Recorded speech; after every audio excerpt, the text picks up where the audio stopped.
ભરૂચ જિલ્લા કલેક્ટર કચેરી ખાતે ભરૂચ ઝઘડિયા તાલુકાના પત્રકારોએ ઝઘડિયા તાલુકાના પત્રકાર પર થયેલ જીવલેણ હુમલાના વિરોધમાં આવેદનપત્ર પાઠવી જવાબદારો સામે કડક કાર્યવાહી કરવાની માંગ કરી હતી।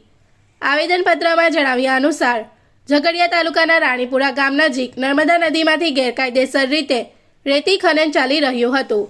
આ બાબતે રાણીપુરા ગામના પત્રકાર જયસીલ પટેલ તથા ગ્રામજનોએ ગોવાલી ગામના રેતી માફિયા દેવાંગ ઉર્ફે લાલો ઈશ્વરભાઈ પાટણવાડિયા વિરુદ્ધ જિલ્લા કલેક્ટરને ફરિયાદ કરી હતી। ફરિયાદની રીસ રાખીને રેતી માફિયા દેવાંગ ઉર્ફે લાલા પાટણવાડિયાએ પત્રકાર જયસીલ પટેલ પર જીવલેણ હુમલો કર્યો હોવાનું આવેદનપત્રમાં ઉલ્લેખ કરવામાં આવ્યો છે। પત્રકારો દ્વારા આરોપી સામે હત્યા પ્રયાસનો ગુનો દાખલ કરવાની કડક માંગ કરવામાં આવી હતી। આવેદનપત્રમાં વધુમાં જણાવાયું હતું કે અગાઉના વર્ષોમાં પણ આરોપી સામે ગેરકાયદેસર રીતે ખનન બાબતે કાર્યવાહી કરવામાં આવી હતી તેમજ એક મહિલા પર દુષ્કર્મના ગુનામાં સજા ભોગવી ચૂક્યો હોવાના કારણે આરોપી ગુનાહિત પ્રકૃતિ ધરાવે છે। આવા સંજોગોમાં સમાજ અને પત્રકારોની સુરક્ષાને ધ્યાનમાં રાખી આરોપીની પાસા હેઠળ ધરપકડ કરવાની માંગ પત્રકારોએ કરી હતી। મારું નામ જયસીલ પટેલ છે। રાણીપુરા ઝઘડિયાનો વતની છું। છેલ્લા 18 વર્ષથી હું પત્રકારત્વ ક્ષેત્રે મારી ફરજ બજાવું છું।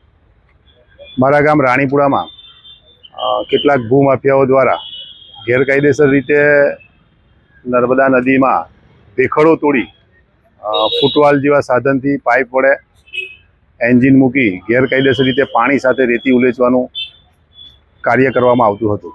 ગત વર્ષ પણ આ કાર્ય કરવામાં આવેલું। અમોએ ભૂસ્તર વિભાગને અને જવાબદાર તંત્રને જાણકારી આપી છાપામારી થઈ હતી। તે દરમિયાન પણ એમનો બધો માલ જપ્ત થયો હતો।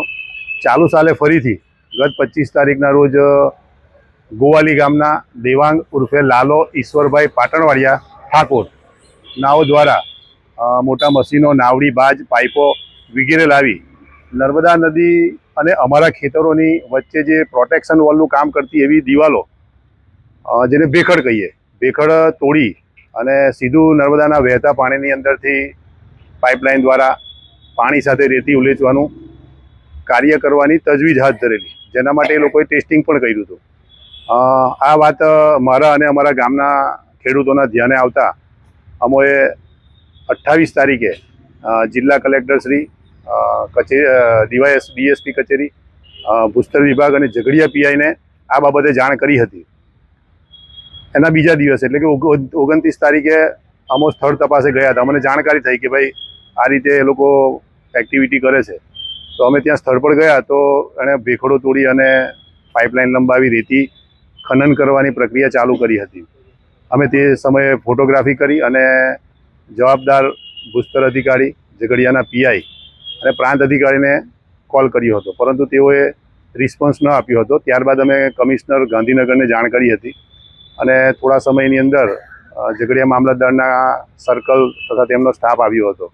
તે દરમિયાન અધિકારીઓ અને 112ના પોલીસ કર્મચારીઓની હાજરીમાં જે ગેરકાયદેસર રીતે રેતી ખનન કરતો દેવાંગ ઉર્ફે લાલો ઈશ્વરભાઈ પાટણવાડિયા ઠાકોર નાઓએ અધિકારીઓ સાથે આવીને તેની વાતચીત શરૂ કરી હતી કે આ મારું છે, આમ તેમ।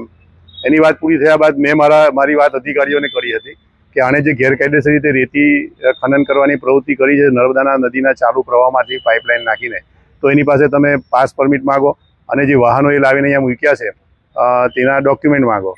તો એ એકદમ મુશ્કેલાઈ જઈ અને મારી પર હુમલો કર્યો હતો। હુમલાની અંદર એણે મારું ગળું દબાવી દીધું હતું અને પાછળ ભેખડ સાથે દબાવીને 45 થી 60 સેકન્ડ સુધી એણે મારું ગળું દબાવી રાખ્યું હતું। મારી સાથેના જે અન્ય ખેડૂતો હતા 2-3એ એમને ખૂબ છોડાવવાનો પ્રયત્ન કર્યો, છતાં પણ એ ન છોડાવી શક્યા। આખરે છેલ્લે વધુ લોકોએ આવીને મને મારમાંથી બચાવ્યો હતો।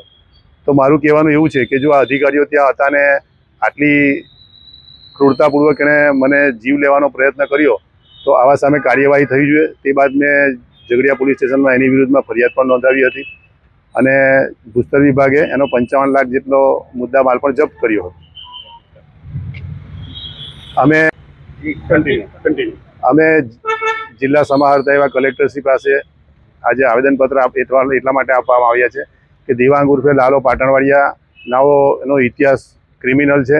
અગાઉ પણ એની પર મહિલા સાથે દુષ્કર્મના કેસમાં એને સજા થઈ છે। ખાણ ખનીજ વિભાગ દ્વારા 3 થી 4 એની પર ફરિયાદ થઈ છે। અને મારી પર જે હુમલો કર્યો એમાં જૂની 307ની કલમ એટલે કે હત્યાના પ્રયાસની કલમનો ઉમેરો થાય અને તેની પાસા હેઠળ ધરપકડ થાય એવી અમારી માંગણી છે। इस वीडियो को लाइक करें, हमारे चैनल को सब्सक्राइब कर बेल आइकन जरूर प्रेस करें हमारी न्यू वीडियो सबसे पहले देखने के लिए।